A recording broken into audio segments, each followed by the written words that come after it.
Hello and welcome to an X-Wing strategy tip. Today I will be focusing on the TIE Fighter. The TIE Fighter is the standard Imperial short-range fighter. Now with the TIE Fighter, it has 2 attack, 3 agility, and 3 haul, unfortunately no shields. For your icons, you can have focus, barrel roll, or an evade action. Now when we start with the Academy pilot, he has only a pilot skill of 1, but he only costs 12 points, which is basically what the TIE Fighter is most well for. That's why you see most people use TIE Swarms. TIE Fighter's having a low points, but also no shields. This is why the maneuver dial is much more maneuverable than such X-Wing. With 4 green maneuvers of a straight on 2 and 3 and banks on 2, and then 10 white maneuvers being both hard banks on 1, 2, and 3, and then normal banks on 3, and straights on 4 and 5. The TIE Fighter also has 2 red maneuvers of K turns at both 3 and 5. Now since we've already went over the Academy pilot, we'll switch to the Obsidian Squad pilot. The Obsidian Squad pilot goes to a pilot skill of 3 and only 13 points. So you jump up 2 pilot skill, and it only jumps up 1 point. It's a good trade.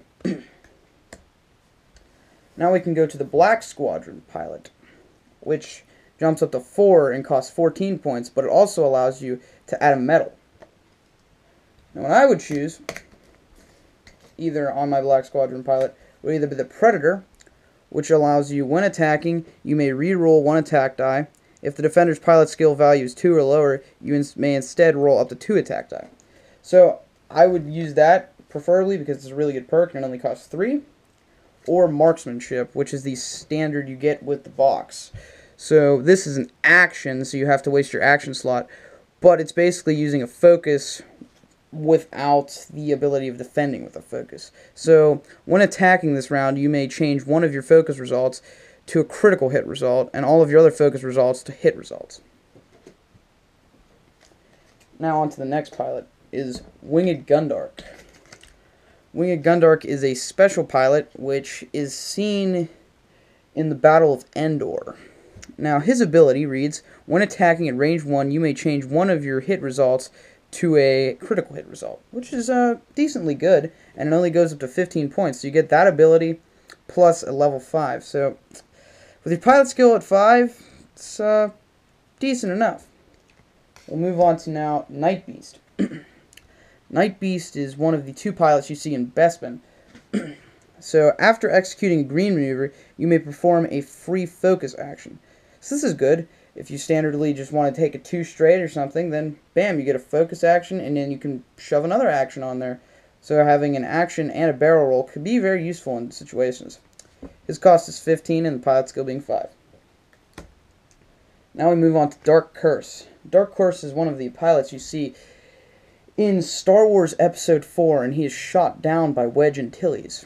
Now Dark Curse reads, when defending ships attacking you cannot spend focus tokens or reroll attack die. So this is very good if you're being attacked, making sure that they can only spend their focus tokens when you're shooting at them, and they will not be able to use target lock. It is 16 points and a pilot skill of 6. So we're getting closer to a high pilot skill, but none of the TIE Fighters hit actually 20, which is very good. Now we'll move to the Backstabber. Backstabber is one of Darth Vader's pilots. He is shot down by the Millennium Falcon in Episode 4. When attacking from outside, when his ability reads, when attacking from outside the defender's fire arc, roll one additional attack die.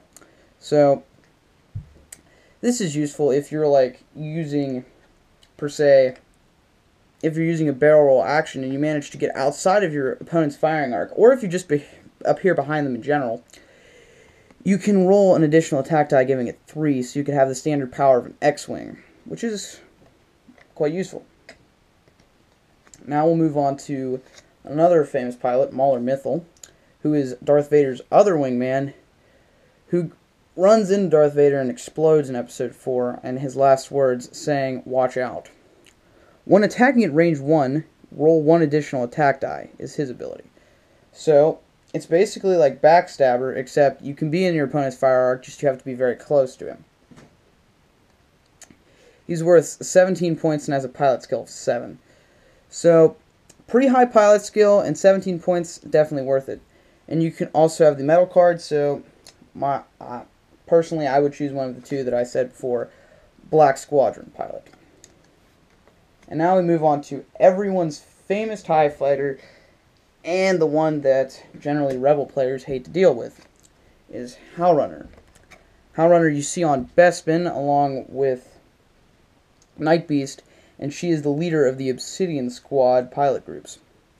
So Howlrunner has a pilot skill of 8, which is the highest TIE fighter pilot skill you can achieve, and is only worth 18 points.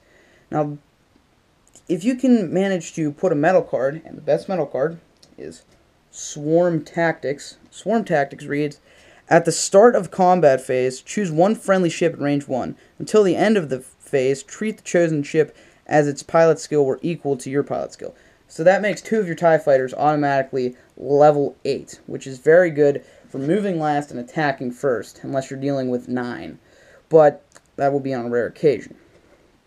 So this shoots the pilot skill up to 20, which is very reasonable, and if you're playing a standard 100-point game, that's only 1/5 of the 100. So this is why Howlrunner is probably the best TIE fighter for a TIE Swarm. And plus, her ability, when another friendly ship at range 1 is attacking with its primary weapon, it may reroll 1 attack die. That's perfect. It's basically like the perk Predator, just it's on Howlrunner. So there you go. This has been another X-Wing strategy tips focusing on the TIE fighter. If you enjoyed this video, there's other videos focusing on more Imperial players. Thanks for watching.